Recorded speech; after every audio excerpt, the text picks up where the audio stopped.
So hello everyone, आज हम start करने जा रहे हैं 12th फिजिक्स का पहला chapter electric charge and electric field. Electric charge and electric field. तो शुरुआत करते हैं चार्ज के बारे में। चार्ज होता क्या है?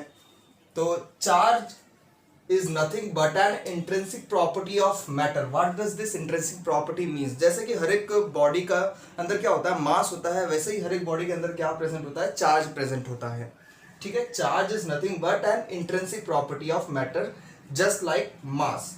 फिर इसके बाद चार्ज से हमें क्या क्या चीजें देखने मिल सकती है। It is due to the charge that a body shows attraction और रिपल्शन विथ अदर बॉडीज। तो दो बॉडीज आपस में अट्रैक्शन और रिपल्शन किसी कारण शो कर सकती है, उनके ऊपर अगर कुछ चार्जेस है तो ही शो कर सकती हैं। तो मैंने जैसा कहा कि charge is nothing but N intrinsic property of matter. तो मैटर, हर एक मैटर के अंदर अगर हम देखें तो कॉमन चीज हमें क्या देखने मिलेगी कि हर एक मैटर किससे बना हुआ है, एटम से बना हुआ है। हर एक मैटर किससे बना हुआ है, एटम से बना हुआ है। हर एक मैटर बना हुआ है एटम से। और एटम के अगर हम पार्ट्स देखें तो दो पार्ट है, एक है न्यूक्लियस, दूसरा है ऑर्बिट। तो न्यूक्लियस के अंदर हमें पता है कौन कौन सी चीजें हैं, प्रोटॉन है और न्यूट्रॉन है। और वहीं ऑर्बिट में कौन रिवॉल्व करता रहता है, इलेक्ट्रॉन रिवॉल्व करता रहता है। ऑर्बिट में कौन रिवॉल्व करता रहता है, इलेक्ट्रॉन रिवॉल्व करता रहता है। अगर हम एटम के स्ट्रक्चर की बात करें, कुछ इस टाइप का एटम का स्ट्रक्चर दिखाई देगा। बीच में न्यूक्लियस है, अराउंड में क्या है, उसके ऑर्बिट है। उस ऑर्बिट में कौन रिवॉल्व कर रहा है, इलेक्ट्रॉन रिवॉल्व कर रहा है। तो अगर हम किसी भी न्यूट्रल बॉडी की बात करें, हमें सारी, तो आमतौर पे सारी बॉडी कैसी होती है, न्यूट्रल होती है, उनमें कोई चार्ज नहीं होता है। न्यूट्रल बॉडी का कहने का मतलब ये होता है किसी भी बॉडी के अंदर अगर नंबर ऑफ इलेक्ट्रॉन और नंबर ऑफ प्रोटॉन क्या है, इक्वल अमाउंट में है, तो वो बॉडी क्या है, इलेक्ट्रिकली न्यूट्रल है। वो बॉडी क्या है, इलेक्ट्रिकली न्यूट्रल है। अगर किसी भी बॉडी को चार्ज करना है, if you have to charge any body, तो क्या करना पड़ेगा आपको? सीधी सी बात है, क्या करो, या तो उसके अंदर प्रोटॉन कम ज्यादा कर दो या तो फिर इलेक्ट्रॉन कम ज्यादा कर दो। अब बात करें प्रोटॉन कम ज्यादा करने की, तो प्रोटॉन कहाँ रहता है, न्यूक्लियस के अंदर। अगर कोई चीज न्यूक्लियस के अंदर है तो उसके पास क्या होगा भाई, बहुत ज्यादा स्ट्रॉन्ग न्यूक्लियर फोर्स होगा। तो उसको ब्रेक करने के लिए हाई अमाउंट ऑफ एनर्जी चाहिए, तो जो कि पॉसिबल नहीं है।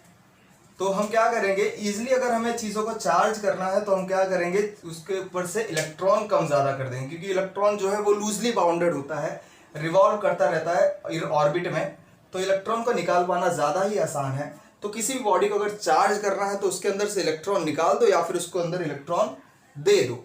फॉर एग्जाम्पल हम बात करते हैं, हम बचपन में रिएक्शंस देखते आ रहे होंगे कि सोडियम जो है उसका जो एटॉमिक कन्फिग्रेशन होता है 2,8,1 होता है। इलेक्ट्रॉनिक कन्फिग्रेशन 2,8,1 होता है। मतलब उसको ऑर्बिट पूरा करने के लिए, स्टेबल ऑर्बिट, क्या करना पड़ेगा, एक इलेक्ट्रॉन डोनेट करना पड़ेगा। तो सोडियम जब एक इलेक्ट्रॉन डोनेट करता है तो क्या बनाता है, Na+ बनाता है और एक इलेक्ट्रॉन। ठीक है, इससे हमें ये पता चला कि जो बॉडी इलेक्ट्रॉन डोनेट करती है वो कैसी होती है, पॉजिटिवली चार्ज। जो बॉडी इलेक्ट्रॉन डोनेट करती है वो कैसी होती है, पॉजिटिवली चार्ज। वहीं अगर हम बात करें क्लोरीन की, तो क्लोरीन क्या करेगा, एक इलेक्ट्रॉन एक्सेप्ट करके जो आयन बनाएगा वो Cl- आयन बनाएगा। तो इससे ये चीज क्लियर हुआ कि जो बॉडी इलेक्ट्रॉन को एक्सेप्ट करेगा वो कैसा है, इलेक्ट्रिकली, जो बॉडी इलेक्ट्रॉन को एक्सेप्ट करेगा वो कैसा हुआ, नेगेटिवली चार्ज। तो हमें ये पता चला कि चार्ज दो टाइप के हैं, positive charge and negative charge. Positive charge कौन बनाता है, जो इलेक्ट्रॉन डोनेट करता है। इलेक्ट्रॉन डोनर क्या बनाते हैं, पॉजिटिव चार्ज, और इलेक्ट्रॉन एक्सेप्टर क्या बनाते हैं, नेगेटिव चार्ज। तो यहां तक हमें ये पता चला कि बॉडी कैसी होती है, चार्जेस कैसे हो सकते हैं, दो टाइप के, पॉजिटिव चार्ज और नेगेटिव चार्ज। तो ये था चार्ज के बारे में इंफॉर्मेशन कि दो टाइप के चार्जेस है, पॉजिटिव चार्ज और नेगेटिव चार्ज। तो इतना आप लोग नोट कर लीजिए, फिर आगे देखते हैं।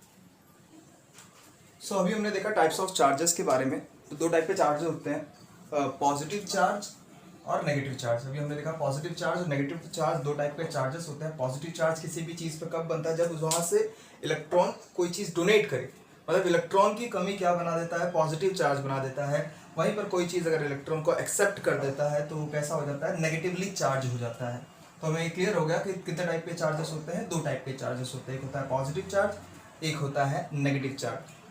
अब चार्ज को मेजर करने के लिए कोई ना कोई हमारे पास यूनिट होना चाहिए। तो जो चार्ज का ऐसा यूनिट है, ऐसा यूनिट जो है चार्ज का वो है कूलम।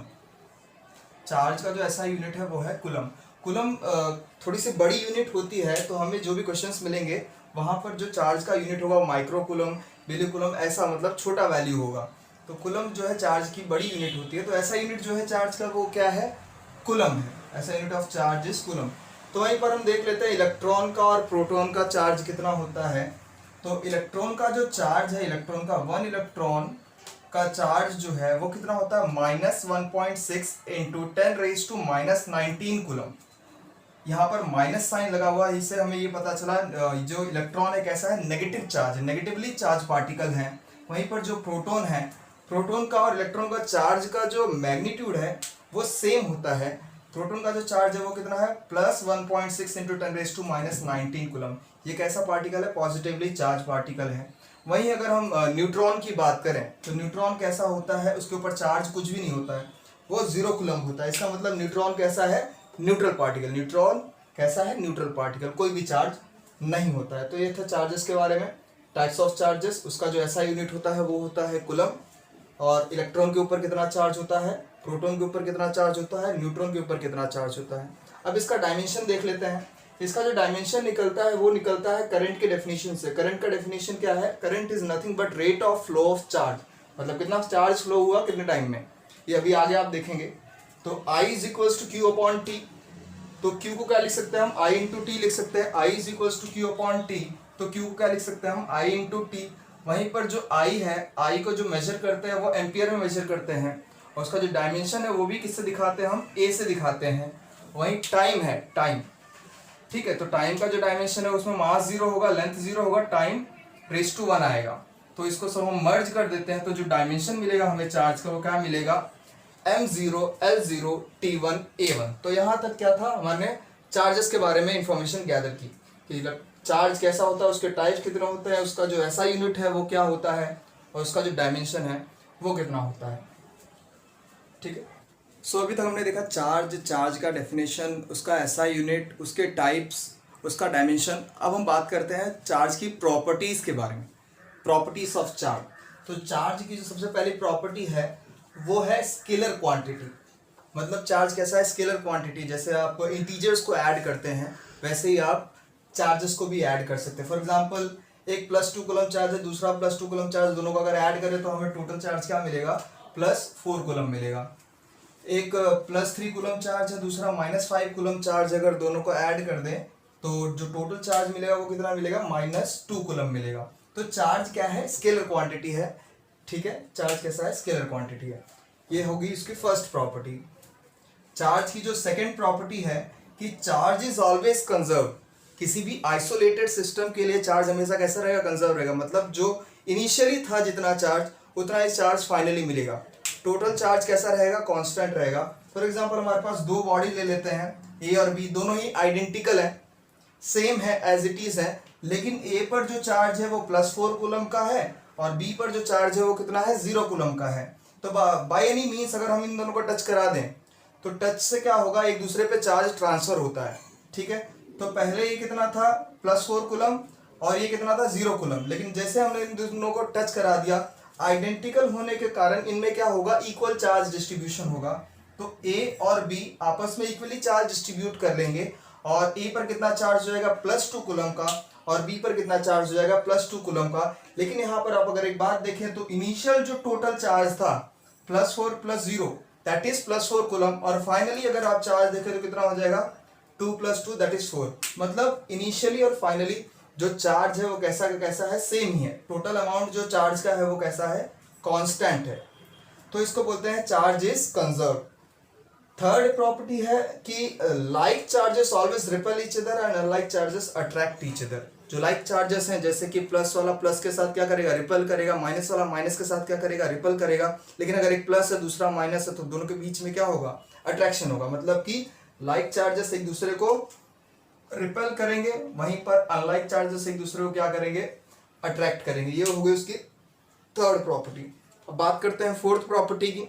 चार्ज का जो फोर्थ प्रॉपर्टी है कि charge of a body does not change with speed, that is it is relatively invariant. मतलब चार्ज कभी भी स्पीड के साथ चेंज नहीं होता है, वहीं पर मास जो है वो चेंज होता है। अगर हम चार्ज और मास का डिफरेंस देखेंगे तो वहां पर हमें क्लियर होगा कि जो चार्ज है वो कहीं पर भी ले जाओ, किसी भी रेफरेंस में ले जाओ, वो चेंज नहीं होगा, वहीं पर जो मास है वो चेंज हो जाएगा। तो चार्ज जो है वो स्पीड के साथ चेंज नहीं होता है, इट इज रिलेटिवली इनवेरिएंट। और जो उसकी फिफ्थ प्रॉपर्टी है चार्ज की, वो है कि चार्ज जो है वो इलेक्ट्रिक फील्ड प्रोड्यूस करता है, मैग्नेटिक फील्ड प्रोड्यूस करता है। तो इलेक्ट्रोमैग्नेटिक फिनोमेना वो दिखाता है। तो इलेक्ट्रोमैग्नेटिक फिनोमेना के बारे में जो स्टडी की जाती है उसको क्या कहा जाता है? इलेक्ट्रोमैग्नेटिज्म कहा जाता है। तो इलेक्ट्रोमैग्नेटिज्म दो पार्ट्स में बटा हुआ है, इलेक्ट्रोस्टैटिक्स और इलेक्ट्रोडायनेमिक्स। तो what does electrostatics means? Electrostatics means electro मतलब चार्ज, स्टैटिक्स मींस रेस्ट। तो when the charge is at rest, the study related to that is known as electrostatics. Electrostatics means study of a charge at rest. वहीं electrodynamics क्या होता है? Study of charge in motion. अगर charge motion में है उससे related जो study है वो है इलेक्ट्रोडायनेमिक्स। तो इलेक्ट्रोस्टैटिक्स में चार्ज क्या प्रोड्यूस करता है? सिर्फ और सिर्फ इलेक्ट्रिक फील्ड ही प्रोड्यूस करता है। वहीं पर अगर चार्ज मोशन में है तो इलेक्ट्रिक फील्ड और मैग्नेटिक फील्ड दोनों ही प्रोड्यूस करेगा। तो ये हमने देखी 5 प्रॉपर्टीज चार्जेस की अभी फिलहाल। अभी इसके आगे देखते हैं प्रॉपर्टी 6।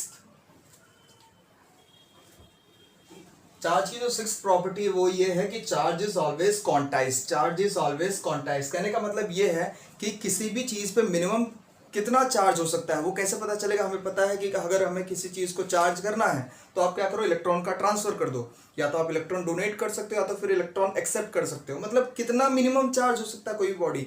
एक इलेक्ट्रॉन ट्रांसफर हो या तो मिनिमम एक इलेक्ट्रॉन एक्सेप्ट करे, तो उससे नीचे कोई चीज है नहीं। मतलब कि ये हमें वहां पर क्लियर हो गया। तो कि चार्ज का जो फंडामेंटल यूनिट है वो कितना है? एक इलेक्ट्रॉन जितना। मतलब मिनिमम कितना चार्ज ट्रांसफर हो सकता है? एक इलेक्ट्रॉन जितना। मतलब fundamental unit of charge is of 1 electron. तो according to quantization of charge, charge on any body always exists in integral multiples of a fundamental unit of charge. And what is fundamental unit of charge? That is of 1 electron.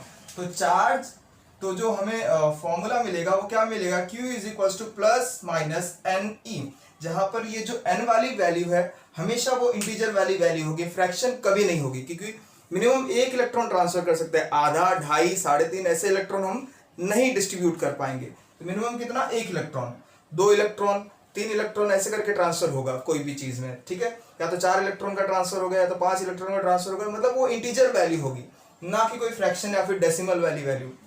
ठीक है, तो ये हमें clear होना चाहिए। Q is equal to plus minus n e is quantization of charge.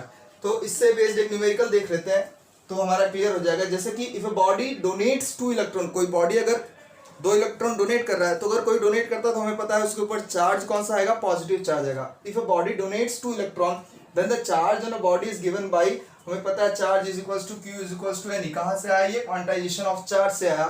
तो Q is equal to 2 और electron, एक इलेक्ट्रॉन का चार्ज कितना होता है? एक इलेक्ट्रॉन का चार्ज होता है 1.6 इंटू 10⁻⁻19 कूलम। तो ये वैल्यू हम पुट कर देंगे तो हमें चार्ज कितना मिल जाएगा?